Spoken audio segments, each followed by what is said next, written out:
I'm Asia. And I'm Aaron. And this is Extra Shot. This is the segment where we take a shot and get straight into it. So, Aaron, bottoms up. Cheers. 3, 2, 1. Yeah. You really need an intro for our Extra Shot segment. We do. Really do. But this is what you guys get for now. Until then, if anybody wants to collab and help us out with that, let us know, because I'm fresh out of ideas. Help us to help you to help us. Exactly. Precisely. Yeah. Precisely. Now, guys, where this is an Extra Shot segment, I'm not going to get into business. However, I just wanted to say that we had to cut back a bit on recording with Aaron's job and with everything. So we desperately hope we can get to a point where we are giving all the most content possible, because we love doing this. We do. But until that time, we are just so grateful that you're here. Thank you. Thank you for being here. You're the bestest. The bestest of mentions. But yeah, let's get into it, you guys. Today, we're talking medieval torture devices. Cool. Medieval torture.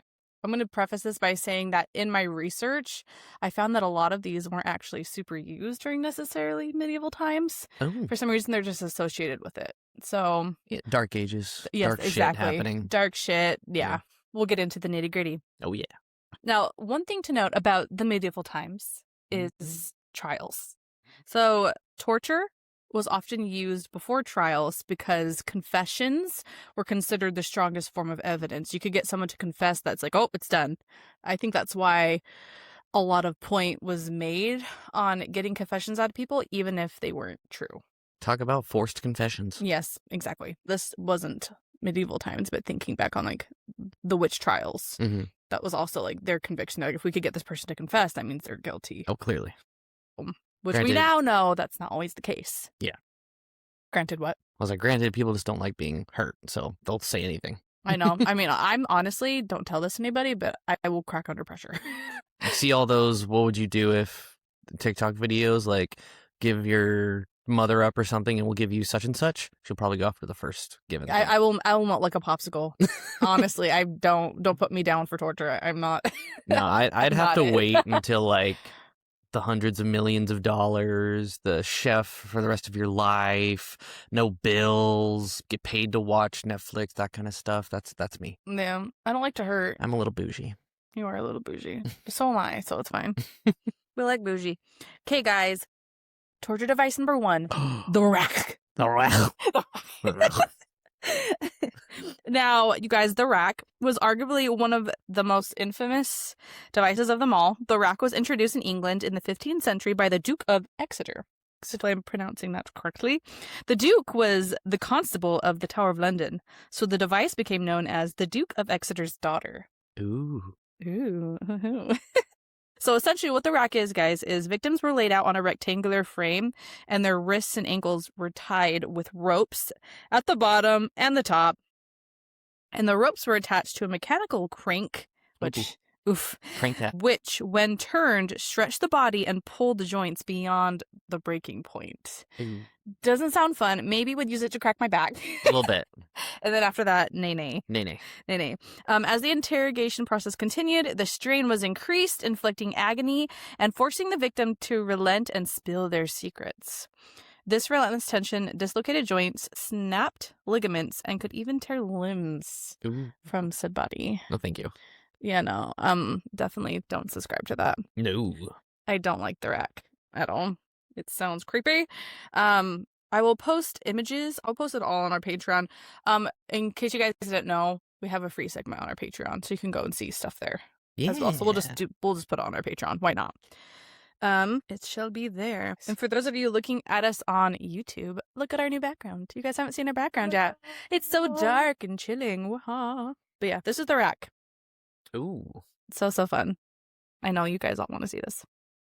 So sometimes it wasn't on a rectangular thing. Sometimes they were just pulled. That's like the adjustment, but yeah, it was on a rectangle for the most part, but that was the shit. Naked. I mean, next. Guys, I discovered today I'm a little dyslexic. I was writing out birthday cards for the year and mistakes have been made. So, family, I'm sorry, not sorry. Number 2 is the Judas cradle. Judas. Judas. I had heard this so many times in medieval, so it's fun to research it because I'm just not. I have that imaginary thing where you just see black, and I'm really good at recreating things, but I can't create things out of thin air. So seeing a picture really helped me of what the Judas cradle actually is. I don't think I've ever seen it. I've always heard about it or the name, but I don't think I know what it is. Oh, we'll get into it. Let's do it. Let's get into it. I know you guys are dying. I am. Dying, tantalated. I learned about that too in Greek mythology. Being tantalized. What does that mean? So in Greek mythology, Tantalus was his name. Some shit happened to him. The king punished him to Tartarus, and he was forced to stand in a pool of water. And I think there was an apple or some type of fruit that was out of reach, and he couldn't ever quite get it, and he was starving for eternity. Oh. So it's like when you're tantalizing something, it's like teasing. Fun fact, that's where that word came from. That is Asia's ADHD fact of the day. Waboom. Baboom. Bazinga. Bazika. Okay, sorry. Back to the Judas cradle. Yes. It was said to be invented to Ippolito Marsili, or Hippolytus de Marsili. I'm probably pronouncing that wrong. But he was an Italian lawyer who allegedly designed it in the 16th century. It's a lawyer who does torturous things. Yeah, makes sense. Who knew? Who fucking knew? It's a high stool with a sharp pyramid-shaped tip. This one. Okay. And it could be iron or wooden. The victim would be perched above the Judas cradle, often stripped naked, and suspended by ropes or like a harness of some type over this device known as the Judas chair. And then they were lowered, often by the ropes, onto the spiky top. Their weight eventually forced the tip of the pyramid into their body, causing it to rip through the pelvis. To increase agony, weights were sometimes attached to the victim's feet. No. Yeah, and there's a lot of different versions of this device. There's a lot of evidence and historical accounts that it just was varied in design, and it was used across medieval Europe, but it has been most associated with the Spanish Inquisition. España. And I'm sure you guys could guess by the name Judas. The name is thought to be a reference to Judas Iscariot, symbolizing a punishment for those seen as traitors or heretics. Yeah. Sounds terrible. I'm glad none of these are used nowadays. No, but it was, like, doing research, it was awful. Obviously, it would target the bits down there, and things would get ripped and scashed and torn, and no thank you. It does not sound pleasant. In the slightest. No, not at all. I know you want to sit on the chair so bad right now. No. No. I don't want to. Yeah, I don't want to. Don't. No, I don't. Come on. I don't. Okay, you guys. The third medieval torture device we are talking of is the pair of anguish. I've heard a lot about the pair of anguish, but I didn't fully understand it. I don't think I quite know what it is. No, let me teach you. Share it. And let me share with you. Let me share with the class. Teach what needs to be taught. I don't know if it needs to be taught, but you guys are learning anyway. Yes. Now, the pair of anguish was a pear-shaped device of iron. It was usually hollow. Okay. It consisted of 4 mechanical leaves that were joined at a base, and then it unfurled like a flower with the turn of a screw. Okay. The pair was inserted into the victim's mouth or other orifices. Cough, Ooh. cough, if you know what I mean. And the leaves were open to inflict excruciating pain and caused internal damage. While it wasn't typically fatal, it could definitely cause enough pain for a confession or as a precursor to more lethal forms, as an appetizer, if you will. Tease this pear in your mouth. Mouth and other things. Now, when inserted into the rectum or vagina, the pair demonstrated humiliation as well as pain. It was kind of like a symbolic thing in your face. You're like, ugh. Now, this device, in all, is not without controversy. Clearly. Some historians question whether it was medieval torture, like whether it was an actual medieval torture device at all. But the presence of the springs in the design suggests that it may actually date to the early modern period. So it's a little less medieval than we think it is. Interesting. And it was mainly associated to punish homosexuals, blasphemers, but mainly, the Inquisition. in witchcraft. That was the main. Interesting. That doesn't sound fun at all. No, thank you. No. A pair of anguish. I know you're ready for more, aren't you? You bet. You bet. Now, this next one is the fourth. And we're going over 5 devices today, just so you guys know. But the fourth is the Brazen Bull. Brazen Bull. This is probably the one I've heard the most about. Mm-hmm. And it also intrigues me the most. It does not sound fun. No. It is called the Brazen or the Sicilian Bull. It's a legendary ancient Greek torture and execution device designed as a hollow statue with a door for locking in victims. Okay. Who are then roasted by a fire underneath. So it's essentially just a statue of a bull, bronzed, with a door that they could lock people into, essentially. It also had tubes that transformed the screams of the victims into the sound of a bellowing bull. Bro! And steam was supposed to have exited the nostrils. The poetic justice of this torture device. I know. Like, it gets better, the history of this device. Well, I'm sure it does. Keep telling us, babe. I will. It was invented by a guy named Perilius of Athens, and he came up with the idea and proposed it to the tyrant Philarius? I can't pronounce these names, you guys. Philarius as a form of execution. So he brought up to this guy, Philarius, and he's like, yo, look at my cool device. Wouldn't it be hilarious to have this device? You can leave now. Okay, I'll buy. You can leave now.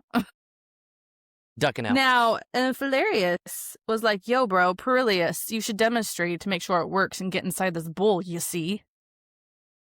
Sounds like a great idea. Yeah, and he's like, okay, boo, I got you. And so Perilius gets inside the bull, which was stupid, and they set it ablaze. And Perilius died a hideous and terrifying death by means which he invented himself. So you talk about poetic. It's it's not poetic, but it's more ironic. Ironic. Full of iron. Hilarious. Here's the thing, though. Here's the kicker. He didn't die from this fully. Ooh. He was mostly dead. I'm mostly dead. He was mostly dead.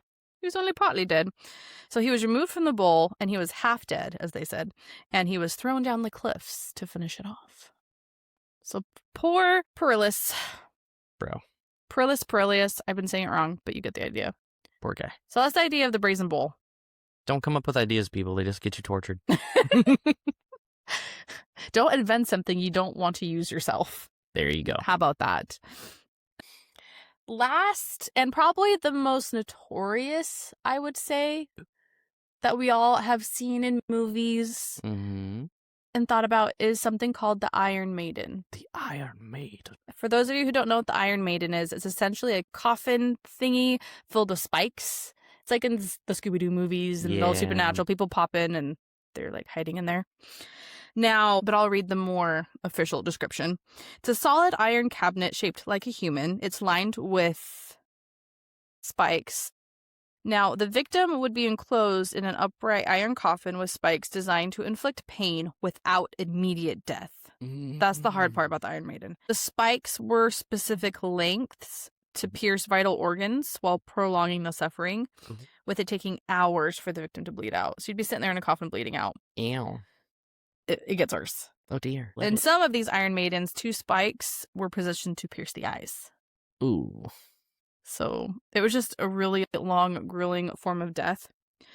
A lot of scholars believe it was inspired by older concepts, such as the Spartan tyrant Nabis Apega, because he used a similar spike device to extract taxes.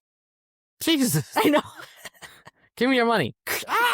Yeah, no, it's pretty much how it went. And people got in trouble and they didn't pay their taxes. Damn. Just a reminder, guys, pay your taxes. It's tax season. Tax season. Tax season. There was a documented case in 1515 with like a documented account of an execution. So like there's that, but there's no other evidence beyond that of its actual medieval use.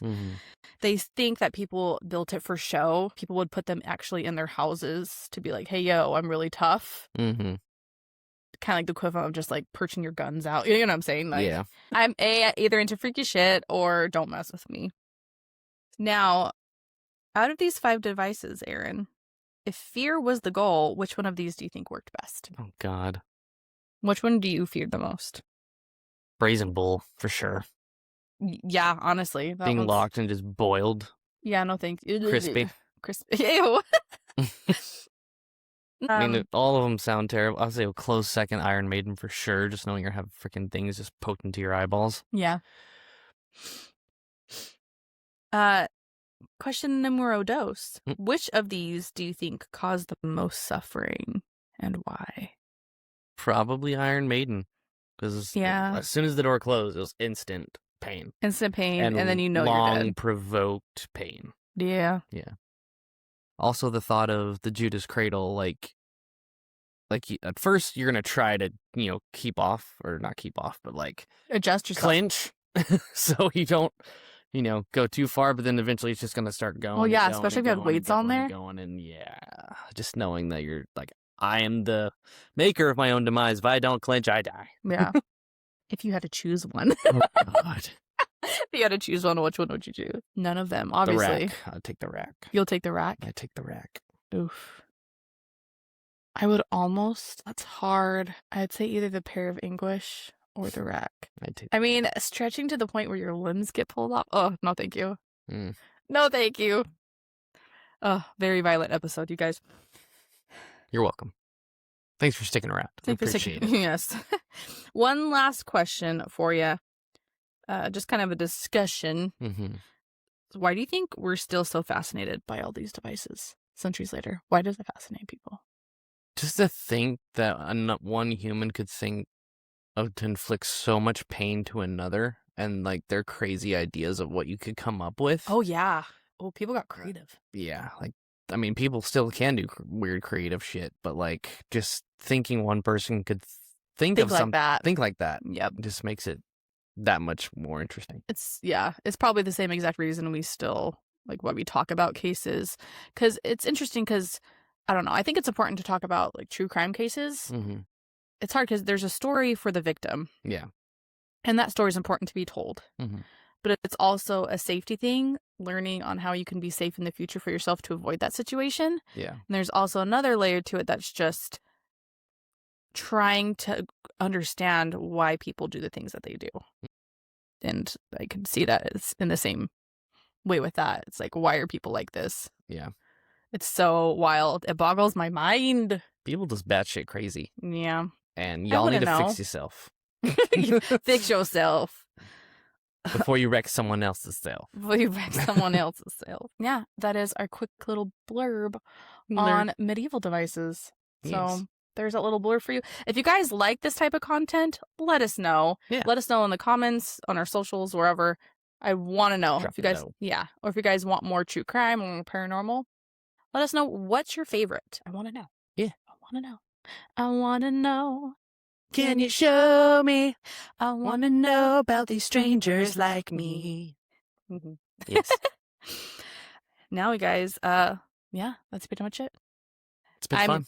So I've been doing a ton of research for our next episode, so stay tuned. Stay with me. I've been doing a lot of research in this episode. I really want to give you guys a good detailed account, and it's going to be fun. And we should be bringing back Trevor. Yeah, we will bring back Trevor on this next episode as well. I'm not going to give too much away, but we're going to go to the land of Ireland. So Top of the morning. Top of the morning to you. And with that... Sip carefully. Sip carefully.